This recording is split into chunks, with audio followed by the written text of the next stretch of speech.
Hi, thank you so much. My name is Hallie Wiltshire, and it is so good to be here today.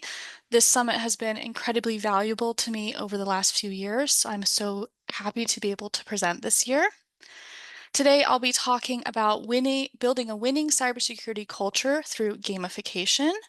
Embracing gamification has really transformed our security awareness program, and hopefully by the end of our 30 minutes together, you'll feel that you can create something similar within your own programs. First, a little bit about me. I am a senior information security awareness specialist at Charles River Laboratories, which is a pharmaceutical lab company that specializes in biomedical research and drug development. And I've been in this field and with this company for over 4 years.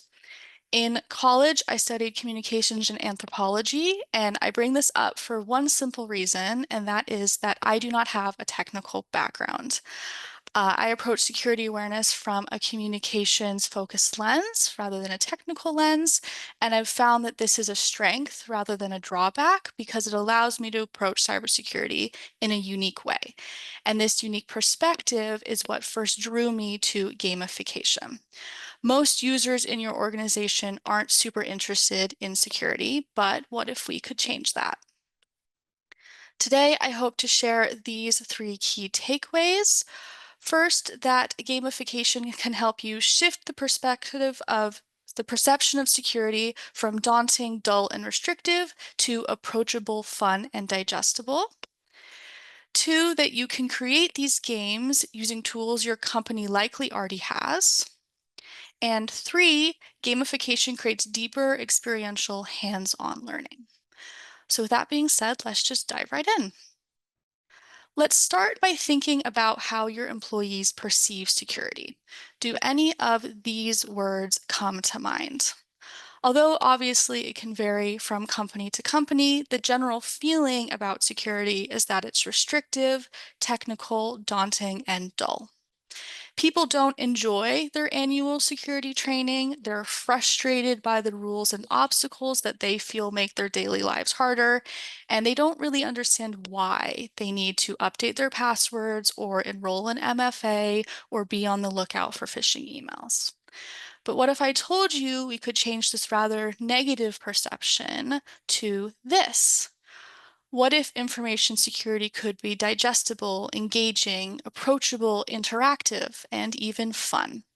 And you can do that by adding one thing to your security awareness repertoire, gamification. And we've all heard the term gamification, and you might already use some of the typical gamification strategies and tools. Think badges, points, prizes. These are all great, and we use them in other aspects of our program as well. But let's take gamification one step further and create actual playable mini games that educate users on cybersecurity topics. Here are just a handful of the games that I have made over the last few years. Gamification in our program looks like this. I have a mini PowerPoint game that I release monthly. And then in October for Information Security Awareness Month, I have a multi-level game built out in PowerApps. So we'll start with a few examples of the PowerPoint games I've made. Every month, I create a new mini game to accompany our monthly newsletter. So each newsletter has a specific security topic, and then the game is located at the end and helps to reinforce the information I shared earlier in the newsletter. For a few examples, we have Authentication Station, where players learn about multi-factor authentication and how accounts that are enabled with MFA are more secure than those that aren't. And I did this from the point of view of a hacker trying to break into accounts, and then you can see from the hacker point of view that accounts with MFA are harder to break into and therefore more secure. In Let's Cook, players learn how to identify phishing lures in action. Like cooking, hackers combine the right lures or ingredients at the right time to create a perfect phishing email that you're likely to click on. So players have to investigate each potential lure, choose the ones that they think are the most convincing, and then those are cooked up into an example phishing email that uses those specific lures. And then in Spot the Risk, players learn about securing their smart devices at home. So they move from room to room and must identify the smart devices in every room. And when they click on them, they both see how a hacker might target that device and also how they could secure it. And all three of those games I just showed you were created almost entirely within PowerPoint. And then we also go beyond PowerPoint for our biggest gaming event of the year, which is Information Security Awareness Month in October. We release a large multi-level game that covers on average 6 security topics. We award prizes for participation, and we create an experience that people seem to genuinely look forward to every year. And so for the last 2 years, I've made it in PowerApps, and this is what I've had. In 2023, I created Adventures on the High Seas, which was a pirate-themed game. Players had to complete the 6 mini games, each with a different cybersecurity theme, to earn the 6 clues they needed to decrypt the code at the end. We covered insider threats, phishing, physical security, social media security, passwords, and malware. And then last year, I created Data Quest, which was a role player style fantasy game where players went on a quest to rescue the kidnapped Prince Arthur. As in the past years, every level was a different security theme. And this year, that this game was personally my favorite game I've ever made because I'm a big fantasy reader. And I've found in my experience that the more interested you are in the topic of the game, the better the game is, and the more people enjoy playing it because they can see that you liked making it. And I've created dozens of games, and all of these I've only ever used 3 tools. And those are PowerPoint, PowerApps, and some kind of graphic design tool. I personally use Piktochart. In times of tight budgets and limited resources, we really have to think creatively about tools that might already be available to you at your company that you wouldn't have to pay much extra for. And we have to use those old tools in new ways. For PowerPoint, almost everyone has used PowerPoint before, so you're likely familiar with the mechanics of it and you wouldn't need to learn a whole new tool. Microsoft is also already PowerPoint is already part of the Microsoft ecosystem, so it's easy to embed and integrate the PowerPoint games across other Microsoft platforms. For example, my company uses SharePoint as our company intranet, so it's super easy to embed the PowerPoint games within SharePoint. And once you're comfortable creating games in PowerPoint, consider leveling up to using PowerApps, which is Microsoft's custom app building platform that connects data sources and automates processes. So basic coding knowledge is very helpful for PowerApps, but not 100% necessary because you learn as you create. As I mentioned in the beginning, I do not have a technical background. I never learned how to program, but I've made it work and I've learned more and more every year, and every year the games get a little bit better. And Power Apps and PowerPoint are also not designed for gaming, so you really kind of have to think outside of the box when you put these together. The last tool you might not have and you would probably have to pay for, but is worth every penny and is not very expensive, is Piktochart, which is a graphic design tool that has a really extensive icon library. And this icon library is what's essential to creating these games. So if you don't have access to this tool or something similar like Canva, as I said, I would suggest investing in one, but also PowerPoint has a pretty good icon library. There are also free icon libraries online, so that's a good place to get started if you don't have the budget for that. So yeah, gamification is fun, but it's also more than that. Gamification is an incredibly effective education tool. It creates deeper learning that forces users to do more than just recalling facts.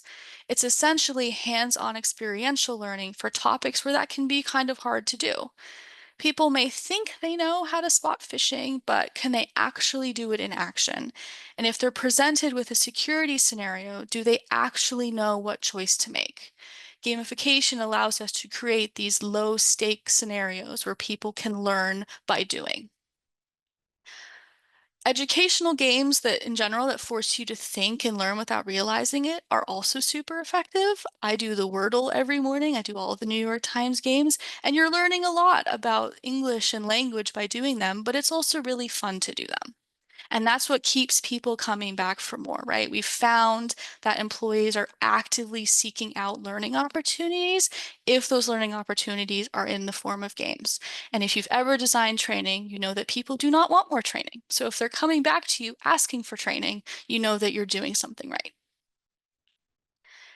And now with all of that background, let's actually make a PowerPoint game. So I'm going to walk you through my process from start to finish, and hopefully by the end you'll feel like you could go to work tomorrow and create something similar. We'll start with step one. Let's say we're going to make a game about phishing. So we have our topic and now we have to brainstorm. I always start by asking myself these three questions. One, where are we seeing risk? This is a good opportunity to work with the technical members of your security team to understand what specific behaviors are happening. And that leads to our second question of what behaviors are we trying to change or introduce? How can we help employees understand how to change those behaviors and why it's important to do so? Which leads to our third question of, okay, how can we teach that in a tangible, hands-on way? And this is what determines the functionality of the game. We have to present the information and ask users to respond to that information in a way that teaches them the behaviors we're looking for. So if we want to create a game about phishing, let's keep it simple and make the theme phishing. And let's say we're seeing risk in that people aren't always able to identify phishing emails and focus on the language aspect of them because it's the language of the phishing emails that lures users to act. So let's teach them how to recognize this in action by asking them to choose between a lure and a normal email. And it's having them identify the lures themselves that allows for the deeper learning. And now we plan the structure of the game. So all of my games generally follow this same structure. So we'll have a starting screen with the name of the game, eye-catching graphics, and the start button. And then we have the instruction screen. So here I provide the instructions on the gameplay, but also I typically explain how the gameplay ties back into the cybersecurity topic and what users can expect to learn while they play the game. So they just have a little bit of context. And then we jump into the actual gameplay itself. So each round presents a scenario or question for players to respond to. And based on their response, they receive feedback. So if they answered correctly, it says, great job, you answered correctly, and they can move on to the next round. But if they answered incorrectly, they get the feedback and they have to go back to the round and repeat the process. And hopefully they've learned from their incorrect choice and they choose correctly that time. And that just helps to reinforce what the correct answer is. And then we move to the next round, and it's the same thing. They're presented with a scenario or question. According to their answer, they're navigated to one or the other. And then this process repeats for however many rounds you want to do. Typically, I do around 8. And then we go to the ending screen. And here I provide positive reinforcement and also some key takeaways on the cybersecurity topic. So if we apply this structure to our phishing game, we have the starting screen with the name, fun graphics, and the start button. And then we have the instructions telling them how to play and also how cybercriminals try to lure people into clicking their emails by using enticing language. Round one. In round one, we have 2 different email subjects. One is a phishing lure and one is just a normal email subject. And players are asked to choose the one they feel is more convincing. And then based on their choice, they receive feedback. If they clicked their lure, they're able to move to the next round. And if they didn't click to the normal email, they have to go back and choose again. And we repeat this with the next round with different lure examples until we reach the end. And then at the end, we provide tips on how to spot phishing emails. So now we design the themed graphic once we have the plan for the structure. This is typically, for me, the most time-consuming part, so be patient with yourself, give yourself time to do it. You don't want to feel rushed. I always start within Piktochart so I can access their icon library. I create a 16 by 9 presentation, and that can be downloaded afterwards as a PowerPoint file, so it's super easy. I often start with what each round will look like rather than starting with the opening screen or instructions because, of course, this is the most important part of the game. This is where we're actually teaching people and giving them that hands-on learning experience. So with our game with fishing and we're having them choose between two lures, let's set this up pretty simply where we have a boat on either side of the screen and then the lures underneath each boat. So it's really clear for the player what they need to do and what we expect from them. And then the next two slides is where we provide feedback. Consider just how much feedback you want to provide and know that if there is a lot of text, people are not going to read it. So you need to keep it short and to the point. In this specific game, we don't need a lot of feedback. So we're just going to do a green check mark for correct, a red X for incorrect, and move on. Don't overdo it at all. And once you have the layout for this, we can simply duplicate that however many times for however many rounds you want to do. And then now I do the starting screen, the instructions, and the ending screen. The starting screen should be simple. The name of the game in a large, easy to read and fun font, a simple graphic, and a starting button. Now, this is where you want to have a little bit of fun because this is what draws people in, right? So if I have the PowerPoint embedded on my SharePoint page, this is what gets people to play. So you want it to be fun and exciting and enticing. The instructions use the same themed graphics and explain in short, clear language how to play the game and how the game connects back to spotting phishing emails. Always use a basic, easy to read font for essential text. For the name of the game and the how to play, you can have a little bit of fun, but any essential text should be in a very simple font. For ease, the ending screen can just be a duplicate of the instruction screen, and this is where I provide the positive feedback and also the key phishing takeaways. Again, nothing too lengthy or complex because you don't want to overwhelm people with information. If they see that there's too much text, they won't read it. So here we've kept it short and sweet, a very short paragraph, and that's it. And once we have the game layout complete and all the graphics complete in Piktochart, download it as a PowerPoint file, and here we add the functionality. This is what really makes it feel game-like.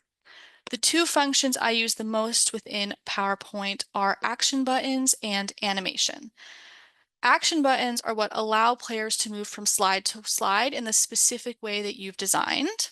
And animations are what make the playing experience feel more game-like rather than just a typical PowerPoint. I'm not going to go into the nitty-gritty of how to add a button or anything like that, just giving you more of an idea on how you can use these. I always start with adding the action buttons. Since we already put the graphics of where the buttons are in the game in Piktochart, I just do transparent overlays over them. And the action buttons are really important to add the navigation because this isn't a slide 1 to 2 to 3 to 4 to 5 like a typical PowerPoint. We're moving around depending on their answers. So the action buttons are what allow you to do that.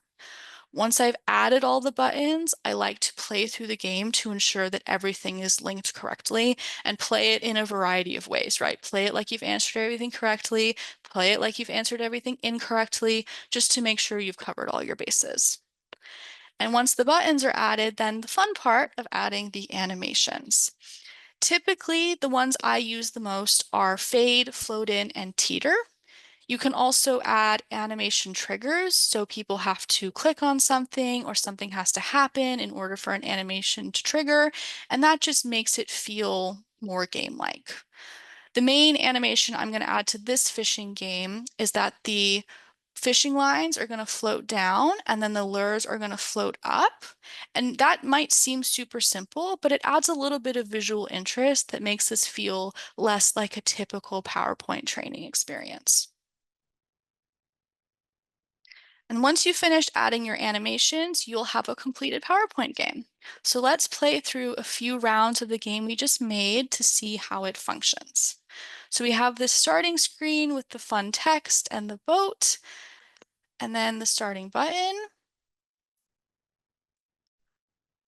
Well, it worked when I uploaded my slides. It doesn't seem to be working now, but it would go to this screen. And then as you can see, the lines go down, the lures go up, and then they click accordingly. If they click incorrectly, that's the feedback, that's not right. Let's try again and go back. Again, when I uploaded my slides, they functioned, but let's say it goes back and then they choose again. And then we go to the next slide where we have the two options again. Let's choose correctly, great job, the feedback, and so on.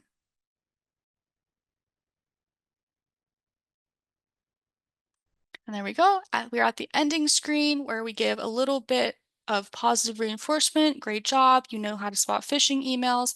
And then a very short paragraph on phishing tips on how to avoid falling for phishing. As I said, nothing overwhelming, nothing too long. And that wasn't too complicated, right? But if you're up for complicated, consider leveling up your games using PowerApps. So due to the ability to write and manipulate code within PowerApps, you gain a lot of functionality upgrades. And here are just a few examples of the additional functionality you can gain by making your games in PowerApps instead. So first is playing with variables invisibility. This is my favorite part of using PowerApps and probably the function that I use the most. You could force players to complete tasks before they can continue. You could add a scoring system. Players could select an avatar. Variables really open up a lot of doors. You can also add timer functions. So you could automatically trigger things to appear. You could automatically trigger moving to a new screen. You could use timers to add animations. You could add a time limit. You could add a timer so your people are, have to complete the task as quickly as possible. And then there's a leaderboard. Lots of options there.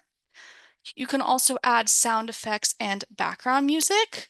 This works best if your game is limited to one screen, as unfortunately music cannot continue across multiple screens. But for smaller single screen games, this adds a lot of personalization potential and again makes it feel even more like a gaming experience. And then lastly, probably the best part of Power Apps is that you can automatically collect user data for metrics and for rewarding participation. So we set up a dashboard in Power BI and get the participation stats in real time as people are playing it. And that's not possible within PowerPoint at all. So with Power Apps, we get a really clear picture of what participation looks like, how many people are completing the whole game versus just the first level, where people might potentially be getting stuck. And that just gives us a more clear picture of what's going on and how effective the gaming experience is. Power Apps is definitely more complicated than PowerPoint, which is why I chose to focus on PowerPoint today. But if you have coding experience and you're up for a challenge, it's definitely worth the effort.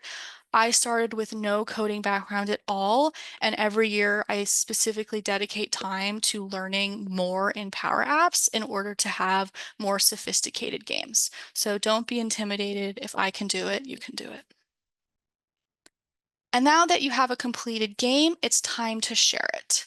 Currently, all of our games are optional and supplemental to any mandatory training, so developing a marketing plan is really important to ensure that you reach as many people as possible.